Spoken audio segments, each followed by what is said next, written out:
Wow, आप अगर इस वीडियो को देख रहे हैं तो मुझे खुशी हो रही है कि आज आप एक सक्सेसफुल पर्सन के कैटेगरी में हैं और आप जानेंगे कि सक्सेसफुल पर्सन एक सोचता क्या है और क्या ऐसे लक्ष्य निर्धारित करता है अपने माइंड में, कैसे वो एक अचीव करने के लिए क्या माइंड में काम करता है। दोस्तों, आज हम इस वीडियो में बात करेंगे माइंड के 3 स्तर पर कैसे यह काम करता है। न्यूरोलॉजी या न्यूरोलिंग्विस्टिक लैंग्वेज के आधार पर, एनएलपी के आधार पर माइंड को 3 लेवल में बांटा गया है। There are 3 levels of mind. पहला होता है कॉन्शियस माइंड, और दूसरा होता है सबकॉन्शियस माइंड, और तीसरा होता है अनकॉन्शियस माइंड। तो पहला हम बात करेंगे conscious mind. Conscious mind, conscious mind या चेतन मन, चेतन मन, हिंदी में इसको चेतन मन बोलते हैं।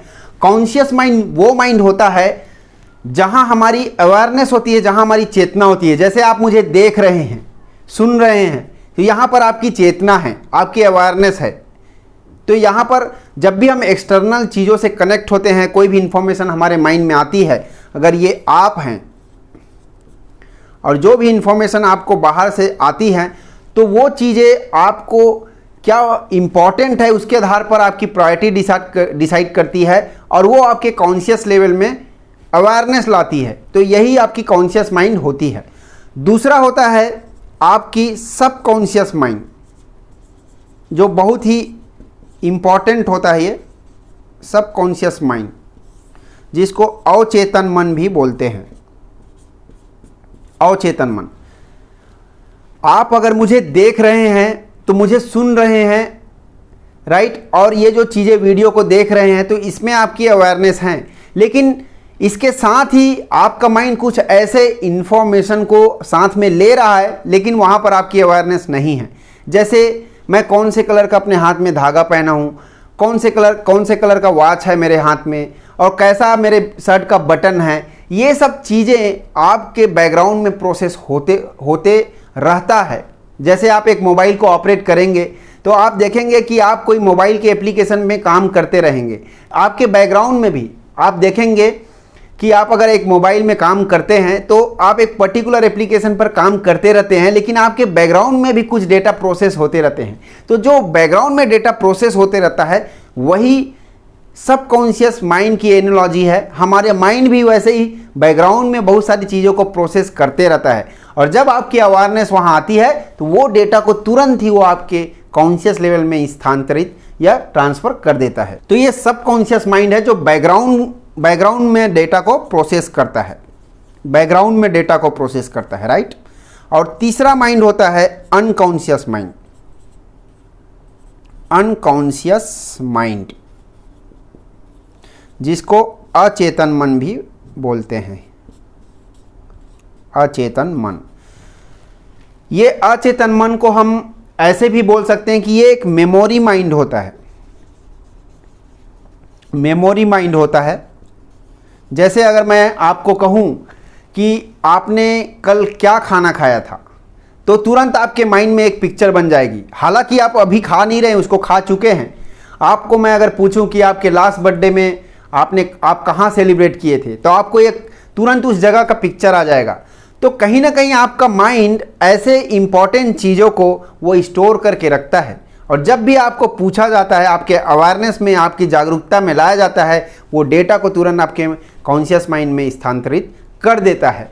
तो ये सभी चीज़ें मिल के हमारी बॉडी को चलाती है, और कॉन्शियस और अनकॉन्शियस माइंड को बुलाते हैं समटाइम, और अनकॉन्शियस माइंड को सबकॉन्शियस माइंड भी बुलाते हैं। तो अगर मैं सबकॉन्शियस माइंड बोलूँ तो आप ये याद रखिएगा कि मैं दोनों के बारे में बात कर रहा हूँ, अनकॉन्शियस और सबकॉन्शियस। तो हम देखते हैं इसके कुछ को रिलेशंस हैं कि कॉन्शियस माइंड और सबकॉन्शियस माइंड में क्या रिलेशंस हैं, उसके बारे में हम बात करते हैं।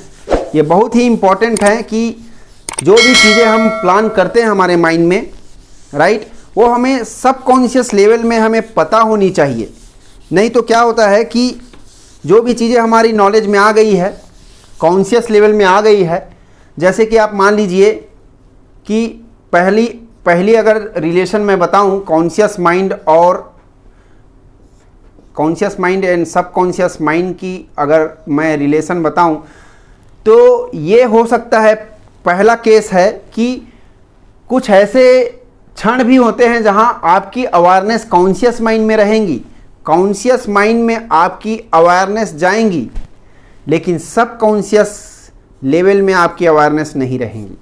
जैसे कि आप बात करो कि आप अगर मान लीजिए कुछ तैरने सीखने के लिए कुछ बुक पढ़ रहे हैं, तो आप उसका नॉलेज ले रहे हैं। अगर आप उस बुक को पूरा पढ़ भी लेते हैं, तो अगर मैं आपसे पूछूं कि क्या आप इस बुक को पढ़ने के बाद आप तैरना सीख जाएंगे, तो आपका आंसर होगा नहीं, क्योंकि जब तक ये तैरने के नॉलेज है ये आपके सबकॉन्शियस लेवल में नहीं जाएगा, जब तक आपका सबकॉन्शियस माइंड एक पैटर्न को नहीं बनाएगा, आपके बॉडी को नहीं देगा, तब तक आप तैरने के लिए सीख नहीं पाएंगे। तो ये इंपॉर्टेंट हो जाता है हमारे लाइफ में कि कोई भी चीज़ें हम कॉन्शियस लेवल में हैं, वो at the same time subconscious level में हमें अवेयरनेस जगाना चाहिए, उसको ट्रांसफ़र करना चाहिए। और दूसरा चीज़ मैं बोल रहा हूँ कि कई बार ऐसे भी होता है कि हमारे सबकॉन्शियस माइंड को ये अवेयरनेस होती है, लेकिन कॉन्शियस माइंड को अवेयरनेस नहीं होती है। जैसे कि यहाँ पर मैं बोलूँ कि कॉन्शियस माइंड को अवेयरनेस नहीं होती है, लेकिन सबकॉन्शियस माइंड को अवेयरनेस होती है।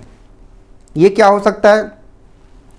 हमारा जो बॉडी का जो फंक्शन है, राइट, हमारा जो बॉडी का यहाँ पर फंक्शन अगर बात करें हम लोग, ये जो बॉडी का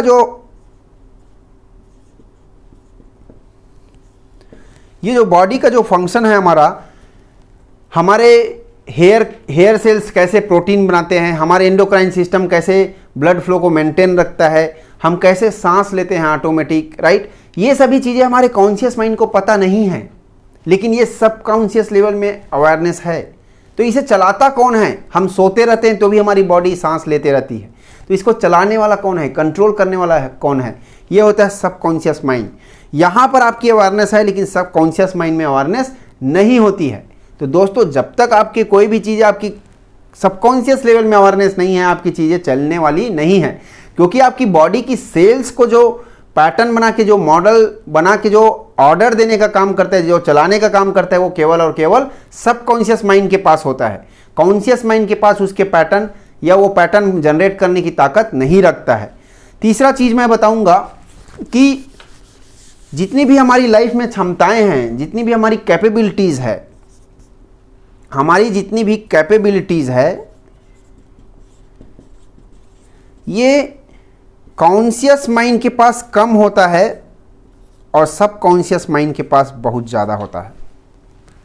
अगर हम बात करें कि देखिए, एक जैक कैनफील्ड, आप नाम सुने होंगे, द सीक्रेट एक बुक है जिसमें एक मूवी भी बनी है, जिसके ऊपर उसमें एक आर्टिस्ट है जैक कैनफील्ड, वो अपनी खुद की लिखी हुई किताब को सेल करना चाहते थे, बहुत सारी उसकी कॉपी सेल करना चाहते थे, लेकिन उसके माइंड में कोई उसके सेल करने के टेक्निक उनको नहीं आता था। तो अचानक उन्होंने एक दिन डिसाइड किया कि कैसे भी करके मैं 1 लाख कॉपी सेल करूंगा, और उन्होंने अपने सबकॉन्शियस माइंड में ऐसे प्लांट किया, अपने सबकॉन्शियस माइंड को सिग्नल दिया, और वो ऐसे ही घूमते घूमते एक दिन एक मॉल में चले गए, और वहाँ पर उन्होंने एक नेशनल इंक्वायरर नाम का उसका पब्लिकेशन का एक जर्नल देखा। तो उसके माइंड ने तुरंत उसको सबकॉन्शियस लेवल से उसके कॉन्शियस लेवल में ला दिया, और ये सोचने पे मजबूर कर दिया कि ये मेरे लिए बहुत ही फ़ायदेमंद हो सकता है। उन्होंने तुरंत वो कॉपी उठाया और उन्होंने नेशनल इंक्वायरर के उसके एडिटर थे, उन्हें कॉल किया, और उन्होंने अपने जो बुक लिखी थी उसका पब्लिकेशन के लिए, उसकी मार्केटिंग के लिए उन्होंने वहाँ पर उसको एडवर्टाइजमेंट के लिए दिया। आप विश्वास नहीं करेंगे, 1 महीने के भीतर ही उन्होंने 10 लाख कॉपी सेल कर दी। ऐसा नहीं है कि जैक कैनफील्ड कभी उस मॉल में नहीं गए थे पहले, ऐसा नहीं है कि उन्होंने नेशनल इंक्वायरर को देखा नहीं था, बट ये है कि उन्होंने कभी भी अपने सबकॉन्शियस लेवल में उन्होंने प्रोग्राम नहीं किया था। दोस्तों, मैं बताना चाहता हूं कि इस उदाहरण के द्वारा आपको कि जब तक आप भी अगर कोई भी काम को, कोई भी अपने लक्ष्य को, कोई भी अपने आउटकम को अपने माइंड में प्रोग्राम नहीं करते हैं, तब तक आप अगर इस नॉलेज को अपने कॉन्शियस माइंड तक ही सीमित रखते हैं, आप सोचते तो हैं कि मैं पैसा कमाऊं, आप कुछ डिग्री कुछ भी अचीव करके रखे हैं, लेकिन आप अपने लाइफ में सोच रहे हैं कि मैं इसको अचीव करूं, आप बहुत नॉलेज रखते हैं, लेकिन आपके सबकॉन्शियस लेवल में अगर प्लांट नहीं हुआ है तो ये बहुत ही मुश्किल है आपको अचीव करने के लिए, चाहे वो बात पैसे कमाने की हो, चाहे वो स्वास्थ्य को अच्छा करने की हो। क्योंकि एक मोटा आदमी भी जानता है कि उसे कैसे पतला होना है, लेकिन उसके पास जब तक सबकॉन्शियस लेवल में वो पैटर्न नहीं होंगे, वो मॉडल्स नहीं होंगे, तब तक वो पतला हो ही नहीं सकता है। हर आदमी जानता है कि उसको कैसे उस चीज़ को प्राप्त करना है, लेकिन अभाव होती है उसके सबकॉन्शियस लेवल में उसके मॉडल्स की, उसकी पैटर्न्स की। तो दोस्तों, मैं बताना चाहूँगा कि जब भी हम बात करते हैं कि सबकॉन्शियस और कॉन्शियस के बारे में, तो हमारा जो कॉन्शियस माइंड है ये केवल 10% ही कैपेबिलिटीज़ रखता है। अगर मैं इसको एक उदाहरण के तौर पे समझाऊं, ये अगर एक आइसबर्ग है, मान लीजिए ये आइसबर्ग है, एक बर्फ़ की चट्टान समझ लीजिए, जैसे समंदर के अंदर है। जैसे आपने सुना होगा कि टाइटैनिक मूवी में जो जहाज़ टकराई थी वो एक आइसबर्ग से टकराई थी। तो इसका मेजर जो पोर्शन होता है वो एक समंदर के नीचे ही होता है। जो आइसबर्ग होता है, राइट, उसका मेजर पोर्शन लगभग 90% पोर्शन होता है वो समंदर के नीचे ही होता है, और 10% ही पोर्शन उसके ऊपर होता है, पानी के ऊपर। इसी को एनालॉजी में हम देखेंगे कि ये जो 10% जो बोल रहा हूँ वो कॉन्शियस माइंड कहलाता है, और जो 90% पानी के अंदर रहता है वो सब कॉन्शियस माइंड हमारा होता है। तो इसी को बोलते हैं कि हमारी लाइफ की जितनी क्षमताएं हैं वो सब कॉन्शियस माइंड के ऊपर ही ज़्यादा होती है, जो लगभग 90% कवर करता है। अगर आपके लाइफ में कोई परिणाम नहीं दिखाई दे रहे हैं तो आप याद रखिए कि आपको यहाँ काम करने की ज़रूरत है, सबकॉन्शियस माइंड के लेवल पे काम करने की ज़रूरत है। कहीं ना कहीं आपके सबकॉन्शियस माइंड के लेवल में उन क्षमताओं की कमी होने के कारण आपकी कॉन्शियस माइंड में वो परिणाम नहीं दिखते, वो आउटकम नहीं दिखते हैं। और अगर आप सही से, अगर आप यहाँ जितनी परसेंटेज रिक्वायरमेंट है उतना आप अगर अपने सबकॉन्शियस माइंड में काम करते हैं तो आपके लाइफ में परिणाम आने से कोई रोक नहीं सकता है, और जिसे हम आगे समझेंगे भी। और मैं आशा करता हूँ कि आप इसे अप्लाई भी करते जा रहे होंगे। आज ही आप अपने माइंड को ये सिग्नल जरूर दीजिए कि आप पाना क्या चाहते हैं अपने लाइफ में। आप इस 10 से 15 दिन में देखेंगे कि आप उसके आधा से ज़्यादा चीज़ों को अचीव करते नजर आएंगे। So thank you very much, keep enjoying, keep making notes.